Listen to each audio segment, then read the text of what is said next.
যখন থেকে আমরা রজনীকান্তের রোবট 2.0 মুভিটি দেখেছি তখন থেকে নায়কের এই যে ডবল রোল করার ব্যাপারটা আমাদের কাছে খুবই কুল লাগতে শুরু করে। আর এটা কিন্তু সত্যিই খুব কুল। কেমন হয় এরকম ভিডিও যদি আমরা আমাদের হাত দেখা ফুটি দিয়ে করতে পারি? কিভাবে আমি দেখিয়ে দিচ্ছি। অ্যান্ড বিশ্বাস করুন এটা করা কিন্তু একদমই সোজা। ও চাইলে একটি সোর্সের মাধ্যমে কয়েক সেকেন্ডে আপনাদের দেখাতে পারতো, কিন্তু ওয়াচ টাইমের কারণে বকবক করে আপনাদের সমস্যাটা কি? তো চলো আমি দেখিয়ে দিচ্ছি। আমাকে বলতে দাও। তো চলুন আমি দেখিয়ে দিচ্ছি।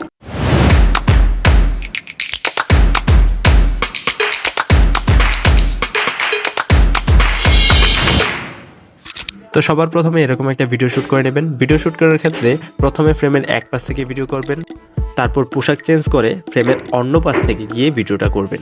এবং আরও গুরুত্বপূর্ণ দুইটা জিনিস মাথায় রাখবেন, ভিডিওটা করার সময় ভিডিওটাকে স্টেবল হতে হবে এবং ভিডিওটার এক্সপোজার লক থাকতে হবে। এরপর ভিডিওটাকে ক্যাপকাটে ইম্পোর্ট করে অবাঞ্ছিত জায়গাগুলোকে ট্রিম করে নিতে হবে। আমি ফটাফট ট্রিম করে নিচ্ছি।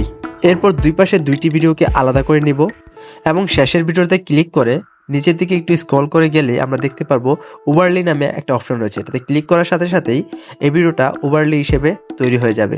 এটাকে ড্র্যাগ করে এনে যেখান থেকে আমরা ডবল রোল শুরু করতে চাই সেখানে এনে রেখে দেব।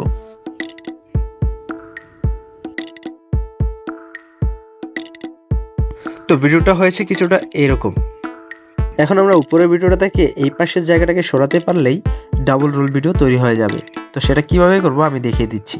নিচের ভিডিওটাতে ক্লিক করে স্ক্রল করে একটু সাইডে গেলেই আমরা মাস্ক নামে একটি অপশন দেখতে পারবো। মাস্কে ক্লিক করে আমরা হরিজন্টালে ক্লিক করব। তারপর এখান থেকে এই লাইনটাকে দু হাতে ধরে রোটেট করে মাঝ বরাবর নিয়ে আসব, ঠিক এইভাবে। তারপরে এখানে তীর চিহ্নটাকে হালকা একটু টেনে দিব। তো দেখতে পাচ্ছেন ভিডিওটা আমাদের রেডি হয়ে গিয়েছে।